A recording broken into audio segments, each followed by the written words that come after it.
विहिमसीवुड जंगल के बीचों बीच एक ऐसा पेड़ था जो और सब पेड़ों से अलग था। उसकी छाल सुनहरी कणों से चमकती थी, पत्ते पन्ने जैसे दमकते थे और डालियां बिना हवा के भी झूमती रहती थीं। यही था जादुई पेड़, जिसके बारे में कहा जाता था कि वह जिसे सच्चे दिल से जरूरत हो उसकी एक इच्छा पूरी करता है। मगर यह हर किसी को नजर नहीं आता था, सिर्फ उन्हें जो वास्तव में इसकी तलाश में होते। एक दिन सुबह सुबह एक छोटी सी गिलहरी स्करी उछल कूद करती जंगल में दौड़ रही थी।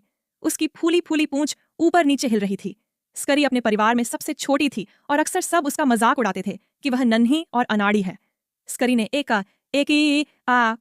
लंबी सांस ली और कहा, काश मैं बड़ा और ताकतवर होता। तभी उसके सामने सुनहरी रोशनी चमकी और अचानक जादुई पेड़ प्रकट हो गया। उसकी डालियां फुसफुसाईं। तेरे दिल की सच्ची इच्छा क्या है? स्करी की आंखें चमक उठीं। मैं विहिमसीवुड का सबसे बड़ा और ताकतवर गिलहरी बनना चाहता हूं। पेड़ के पत्ते सरसराए और उसकी हथेली में एक चमकता हुआ बीज गिरा। इसे बो और तेरी इच्छा पूरी होगी, पेड़ ने कहा और गायब हो गया। स्करी ने उत्साह में वह बीज धूप वाली जगह पर बो दिया। रात भर में वहां पौधा उग आया और सुबह तक वह एक विशाल पेड़ बन गया जिस पर कद्दू जितने बड़े बलूत लगे थे। स्करी ने उनमें से एक खाया और धप, वह अचानक 10 गुना बड़ा हो गया। उसके शरीर में भालू जैसी ताकत आ गई। अब तो मैं अजेय हूं, स्करी ने खुशी से चिल्लाया और पूरा जंगल गूंज उठा। शुरुआत में स्करी को मजा आया। अब वह नदियां छलांग कर पार कर लेता, बाजों को भगा देता और अपने परिवार का सारा खाना अकेले ही ले आता। लेकिन जल्द ही मुश्किलें बढ़ने लगीं। उसके भारी पंजों से फूल कुचल जाते, उसकी छलांग से पेड़ टूट जाते और दोस्त डर कर दूर भागने लगे। स्करी अकेला बैठकर रोने लगा। मैंने तो परेशानी फैलाने का इरादा नहीं किया था। उसी वक्त एक नन्ही जुगनू फ्लिक उसकी नाक पर आकर बैठी। इतना उदास क्यों? उसने अपनी रोशनी चमकाते हुए पूछा। स्करी ने सारी कहानी सुनाई। फ्लिक ने सोचा और बोली, चलो जादुई पेड़ के पास चलते हैं, शायद वह मदद करे। दोनों निकल पड़े।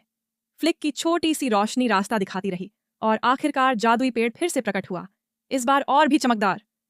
स्करी ने कहा, मुझे अब बड़ा नहीं बनना, मैं बस खुद रहना चाहता हूं, मगर इतना बहादुर कि खुद को मजबूत महसूस कर सकूं। पेड़ की डालियां झूमी और आवाज आई, असली ताकत दिल में होती है, आकार में नहीं। इस बार पेड़ ने एक नन्हा सा चांदी जैसा चमकता बीज गिराया। इसे बो और खुद पर विश्वास कर। स्करी ने वैसा ही किया। सुबह तक वहां एक छोटा सा पेड़ उग आया जिसकी पत्तियां झिलमिला रही थीं। जैसे ही स्करी ने उसे छुआ, वह फिर से अपनी असली कद काठी में लौट आया, मगर इस बार उसके दिल में साहस भर गया था। अब स्करी छोटा होते हुए भी निडर हो गया। उसने लोमड़ी से अपने दोस्तों को बचाया, फूलों की क्यारियां फिर से सजाईं और बलूत सबके साथ बांटे। पूरा जंगल खुशी से झूम उठा और स्करी को अपना नन्हा हीरो मान लिया। फ्लिक मुस्कुराई और बोली, देखा, ताकतवर बनने के लिए बड़ा होना जरूरी नहीं। और विहिमसीवुड के बीचों बीच जादुई पेड़ फिर से चमका, किसी अगले सच्चे दिल वाले का इंतजार करता हुआ था।